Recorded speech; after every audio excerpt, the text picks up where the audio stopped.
Welcome to the Deep Slant presented by Xfinity. Our guest this week, Carlos Hyde. Welcome, Carlos. Thank you for having me. Goes by Los. I've heard your teammates call you Los. You go by El Guapo. You got like a lot of different nicknames. Is that? I got a few. You got a few more than that even? One more. Hyde. My high school coach called me Hyde. Hyde. Okay. Yeah. I was like, you got this like Spanish theme going on with your nicknames. Yeah. Is there like because I was looking at some of your Instagram.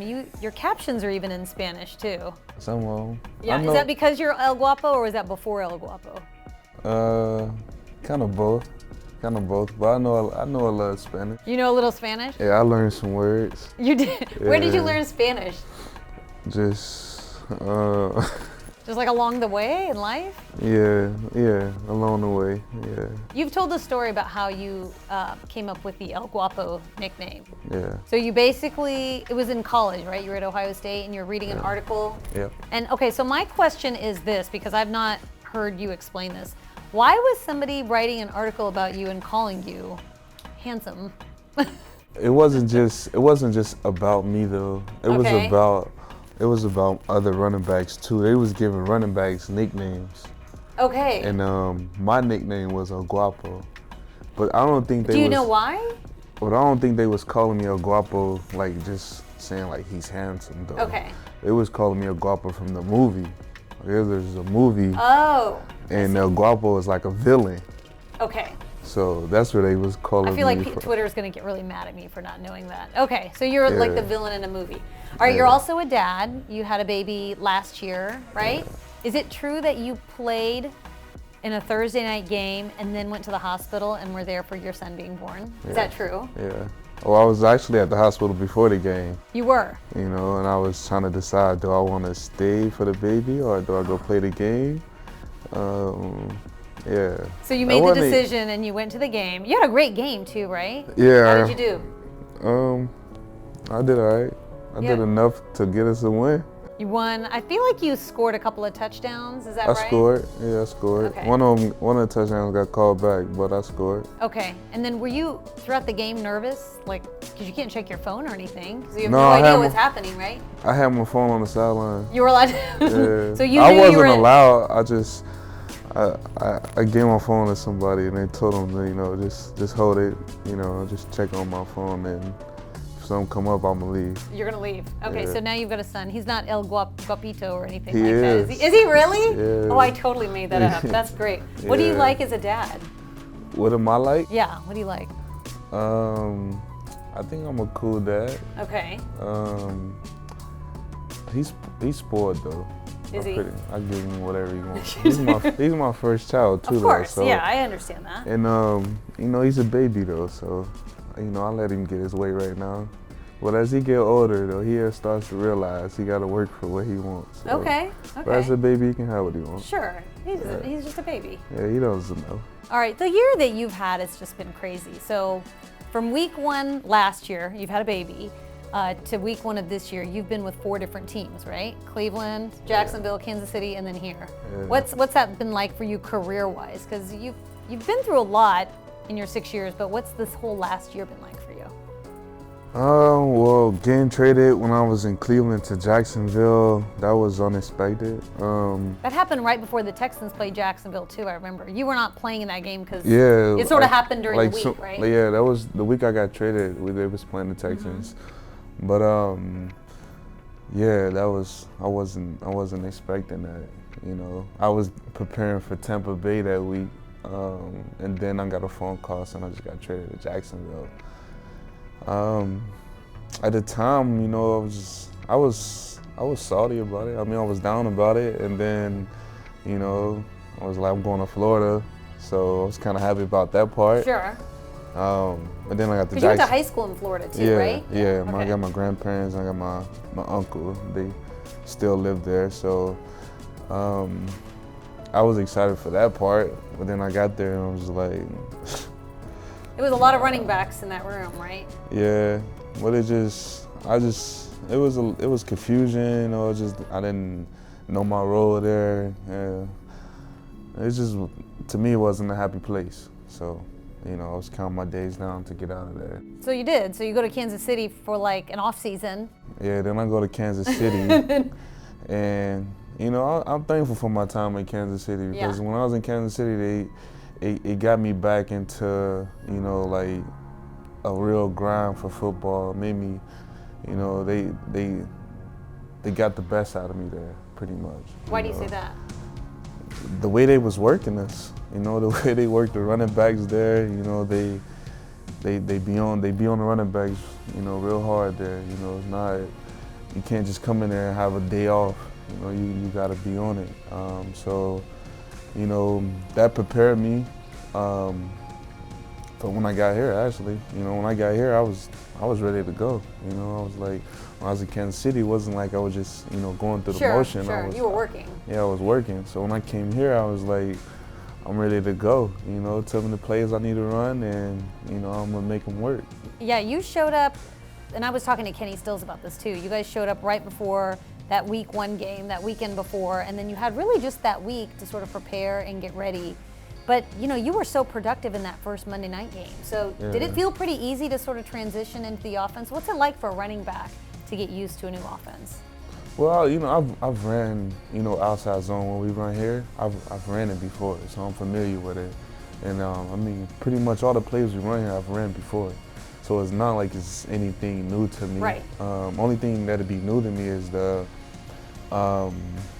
name, like the play call, like the name of the play, the protection, something like that'd be new. But other than that, everything else is the same. So it's a copycat league too, though. So it's not like you're gonna be like, oh, I never heard of it. I've never done this run before, right? Yeah. It's the language. Probably, I would imagine getting around the city too. You moved to a new place. You got a new city. You got a new facility. Yeah, I'm still not. You got to get to know everybody. I'm still not familiar with the city. You still don't know your way around. It's only been a few weeks though. Yeah. I know how to get to the facility and my place. And that's about it. That's about it. I know how to get to the Galleria too.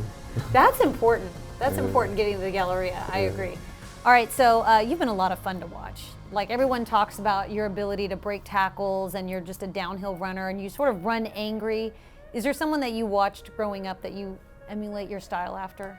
I was a big Ricky Williams fan growing up. Oh, okay, Ricky Williams. Yeah, back when he was back with the Dolphins doing his thing, so I used to watch him a lot. I actually wore 34 because of him. You did? Okay. Yeah. So when I started my Pop Warner football career, I wore 34 all the way up until my first year in the league, actually. And then, Ricky Williams.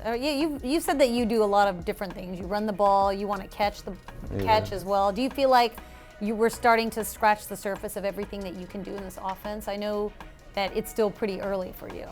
Yeah, well, last week I got a chance to, catch the ball. Yeah, you did. It was like my first time since I've been here that I was, I got to show my hands off a little bit, and I was productive in the passing game. So, I just think, each week though we get to build.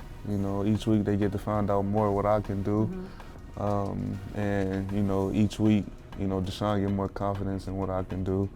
And now I'm gonna be expecting him, to might check it down to me. Like, now, I'm a receiver too. Don't forget about me. Yeah. So I don't think he's gonna forget about me now. Actually after last week. So now he's like, I got more than just the receivers I can throw it to. I can throw it to the running backs now.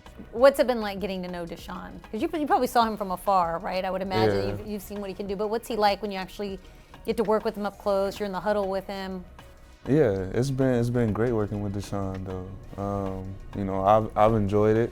He helps me out too in the run game because he's a threat to run the ball also. So teams can't really just key in on me though. So it's helpful. We work together, and he's a hell of a player too though. He's an exciting guy to watch. He's a leader. He's been doing a good job. Right now we just need to click. The passing game and running game, and get it all going. There's not many players in the league that can say they played for both Patrick Mahomes and Deshaun Watson. Right. So how do those? They were so highly sought after in that draft class. Obviously Patrick Mahomes gets drafted one spot before Deshaun, and they're friends. They follow each other. But how do they compare when you see them? Obviously they're different in their own way, but in a lot of ways they're pretty similar too, aren't they?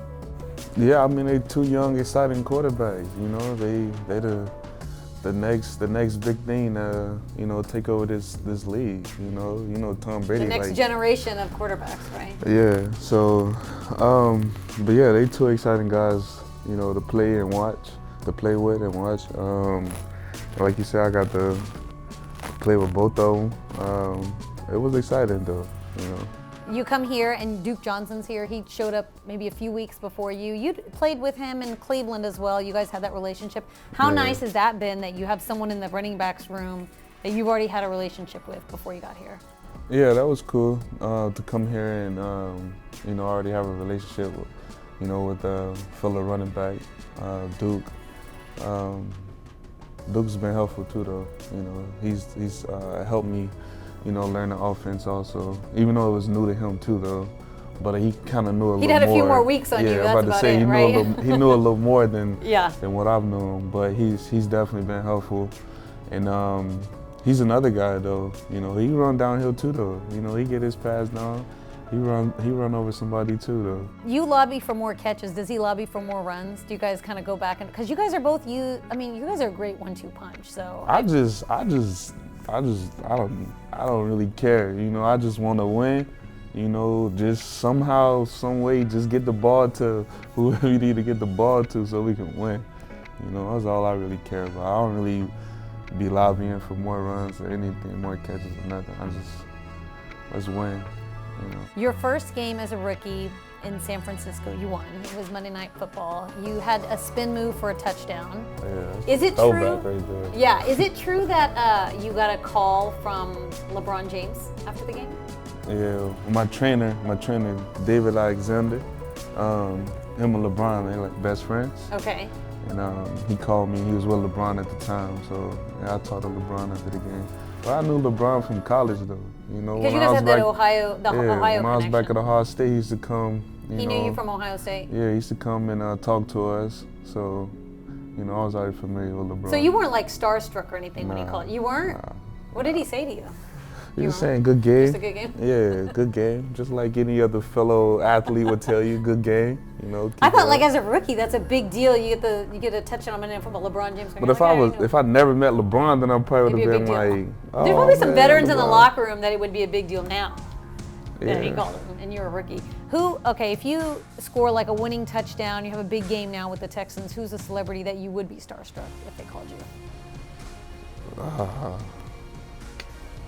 I don't know. There's nobody that you'd be starstruck?